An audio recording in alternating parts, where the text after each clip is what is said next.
საპრეზიდენტო არჩევნები არალეგიტიმური და უკანონოა. ადგილი ჰქონდა მასობრივ გაყალბებებს და ისტორიაში არ ნახულ მოსყიდვას ამორჩევლის. არჩევნების შედეგები შეგვიძლია მივულოცოთ ვლადიმერ პუტინს, რომელმაც განახორციელა ეს სპეცოპერაცია ბიძინა ივანიშვილის შესრულებით.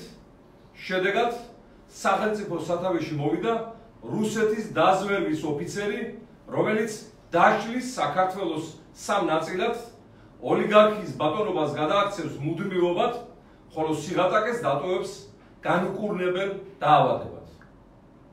ამ ფონზე დაუშვებელი უმოქმედობა გამოიჩინა პრეზიდენტ ტრამპის ადმინისტრაციამ იმ დონეზე, რომ ელჩიც კი არ დანიშნა საარჩევნო პერიოდში ჩვენი ქვეყნის მიმართულებით.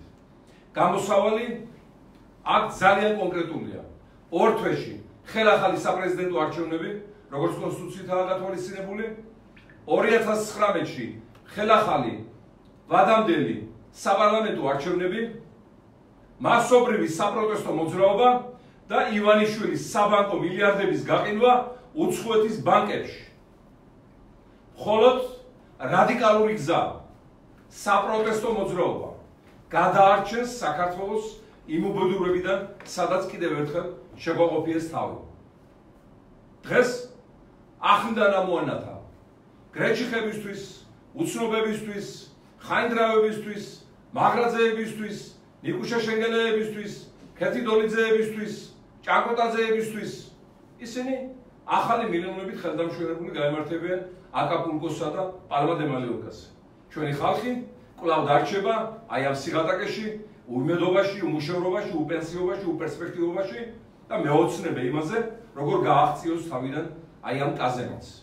აი, რა შედეგი მოიტანა შეცდომა დაშვებულმა საპრეზიდენტო კანდიდატების შერჩევის დროიდან, როცა მე ვეუბნებოდი მიხეილ სააკაშვილს და გაერთიანებულ ოპოზიციას, რომ ვაშაძე ვერ გაკაჩავს ქარიზმატული ლიდერის როლს, რომ ის ჩაქვრება კრიტიკულ ეტაპზე.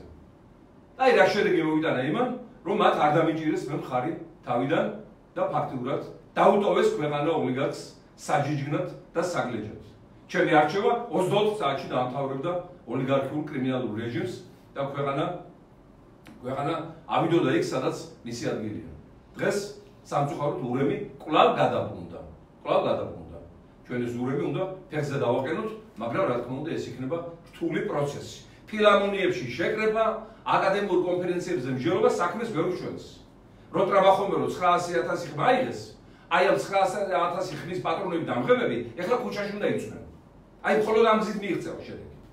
სხვა შემთხვევა და სხვა ყველა პრეცედენტი არის დროის გაყვანის უგერგილო მცდელობა და საზოგადოებას ეს არაერთხელ აქვს დანახი იპოდრომიდან დაწყებული კარვებით დამთავრებული, როდესაც მიიყვანეს, მოათხოვეს და სახში გაუშვეს.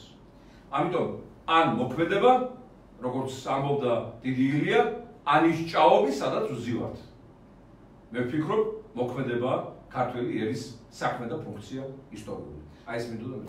ბატონო, თქვენ როგორც ვთქვათ, საპროტესტო აქციების მეუღლე ხართ, თავად მიხეილ სააკაშვილის ხატების იმ კონტექსტს როგორ შეაფასეთ, როდესაც მან პოლიციას და ჯარს მოუწოდა, ასე ვთქვათ, განუცხადეთ ხელისუფლებას და გამოვიდნენ ისინი ქუჩაში. უშინდელ განცხადებას გულისხმობ ალბათ ვიქნებით.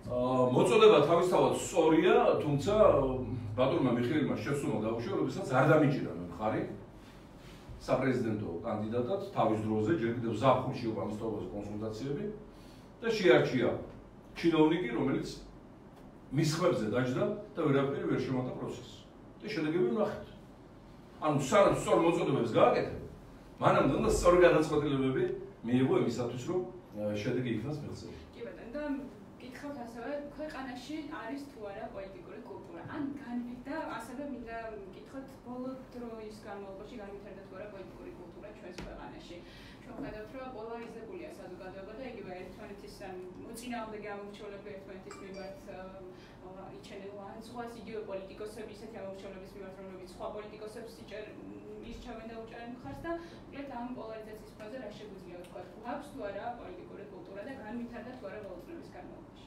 იმისათვის, რომ კონკრეტულ ქვეყანაში, მათ შორის საქართველოში, დამკვიდრდეს პოლიტიკური კულტურა, ჯერ პოლიტიკაში უნდა მოღვაწეობდნენ პოლიტიკოსები. და არა ბანკირები, კრიმინალები, მეკაზინოები, მიაფთიაქენი, გლეჯავები, მძარცველები, ქურდული გაგების ხალხი. აბა საექიმო კულტურა როგორ დამკვიდრდება საავადმყოფოში, სადაც არც ერთ ექიმი არ მუშაობს. ანუ არ გვაქვს თქვენ ესეთი. არ შეიძლება ამაზე საუბარი. კულტურის ნიშნების კი ჩანს ჰორიზონტზე. რა კულტურაზე საუბარი? როდესაც არჩევნების ბეწვს ის თუ ვინ რამდენი თანხა გაიგო, იქ ყოველგვარი პოლიტიკური კულტურა დამთავრებული. იქ არის პირდაპირ ინსტინქტური კულტურა, წინ წამოსული თომოს კულტურა ქვია, კუჩისმერი და ჯიბისმერი.